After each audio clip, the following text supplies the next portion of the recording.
بسم الله الرحمن الرحیم. صلوات بھیجیے محمد والے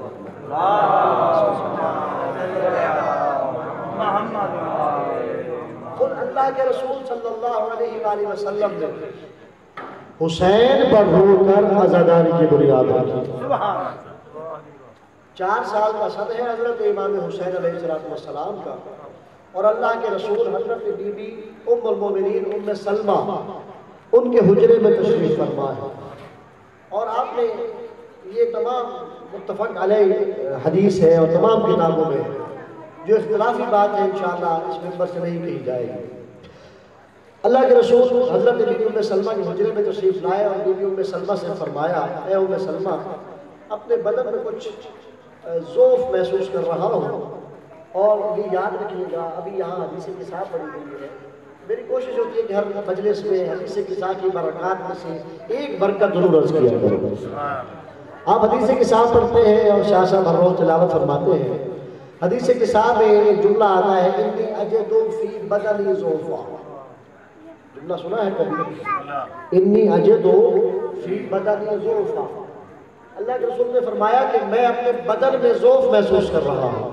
آپ نے یہ کیوں نہیں فرمایا انی اجد فی جسمی ضعفا؟ جو ہے بدلات کی عربی زبان میں بدن اور جسم میں فرق ہے. چادر تطہیر کے ذریعہ سے رسول اللہ کے بدن کا ضعف دور ہو جاتا ہے. توجہ ہے بدلات کی. وہ چادر آئی کہاں سے تھی؟ کیا حضرت جبرائیل لائے جس چادر کو مانا یمانی چادر یمن سے آئی؟ کس چیز کی بنی تھی؟ عام کپڑے کی، عام دھاگوں کی بنی تھی. لیکن جب اسے نسبت ہو گئی سیدہ سے، بات نسبت کی ہے. عزاداری میں بیٹھے اگر آپ نے وسعت قلبی کو اور مزید وسعت عطا فرمائیے گا. دیکھیے گا جب اسے نسبت ہو گئی سیدہ سے، وہ کسائے یمانی ہوئی، تو رسول اللہ کے بدن کا ضعف ہو گیا. اب کوئی یہ نہ کہے کہ علم حضرت عباس کو میں نے چھو کر دعا مانگی ہے تو مجھے شفا کیسے مل گئی؟ نسبت آ گئی، دی اللہ نے ہے، واسطہ عباس علمدار بنا ہے. صلوات بھیجئے محمد و آل محمد. اور یہ کیوں فرمایا انی اجد فی جسمی ضعفا، کہ میرے جسم میں ضعف ہے؟ اس لیے کہ جسم کا مطلب ہے سر. اللہ کے رسول فرما رہے ہیں رسول اللہ کے بدن میں تو ضعف ہو سکتا ہے، ان کے جسم میں یعنی سر میں ضعف نہیں ہو سکتا. اس لیے بعد میں یہ نہ کہہ دے کہ رسول اللہ کو ہریان ہو گیا. صلوات بھیجئے محمد والے محمد.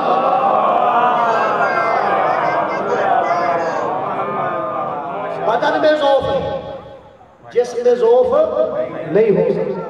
یہ خود حدیث کساء گواہی دے رہے ہیں. اور اللہ کے رسول نے خود حضرت بی بی ام سلمہ سے فرمایا انی اجد فی بدنی ضعفا. حدیث کساء سے جملہ کہ میں ضعف محسوس کر رہا ہوں. تو اب میں دروازہ بند کروں، کوئی اندر نہ آئے، کسی کو اندر آنے کی اجازت نہیں، میں کچھ دیر آرام کرنا چاہتا ہوں. حضرت تشریف لے گئے، آرام پذیر ہوئے. تھوڑی دیر میں امام حسین علیہ السلام تشریف لے آئے. جب مولا تشریف لائے بی بی ام سلمہ نے روکنا چاہا، اے حسین، نانا آرام کر رہے ہیں اور ابھی آپ کمرے میں حجرہ میں تشریف نہ لے جائیں. امام حسین علیہ السلام کچھ رونا شروع ہوئے. رونے کی آواز اللہ کے رسول کے کانوں میں گئی. آپ تشریف لے آئے باہر، برداشت نہیں ہوا. امام حسین کو اٹھایا، سینے سے لگایا، اپنے رخسار اپنے لبہا کو رخسار آئے حسین پر، پھر لبہا حسین پر رکھا اور اندر تشریف لے گئے. تھوڑی دیر کے بعد اللہ کے رسول کی دھاڑے کی آواز شروع ہوئی. آپ عزادار روتے ہیں نا ابھی میرے مولا کے عزاداروں کی، حالانکہ منزل مساج میں، لیکن نسبت حسین ہے نا، گریہ بلند ہوا ہے، دھاڑوں کی آواز آئی. بی بی ام سلمہ جلدی سے اندر آئی، یا رسول اللہ خیریت تو ہے، طبیعت تو ٹھیک ہے آپ کیوں رو رہے ہیں؟ اللہ کے رسول نے فرمایا ہے ام سلمہ ابھی جبرائیل آیا ہے اور آ کر مجھے خبر دی ہے کہ میرا یہ بیٹا حسین کربلا کے صحرا میں 3 دن کا پیاسا مارا اور اللہ کے رسول کے ہاتھ میں کچھ ہے، بار بار اسے اپنی آنکھوں سے لگاتے ہیں۔ آپ جس خاک پہ سجدہ کرتے ہیں نا، اس خاک کو خاک شفا حسین نے بنایا۔ یہ پہلے خاک کے کربلا تھا، لیکن جب حسین کا خون شامل ہو گیا نا، یہ خاک نہیں رہی، یہ خاک شفا ہو گئی۔ بی بی سلمہ نے پوچھا یا رسول اللہ ہاتھ میں کیا ہے؟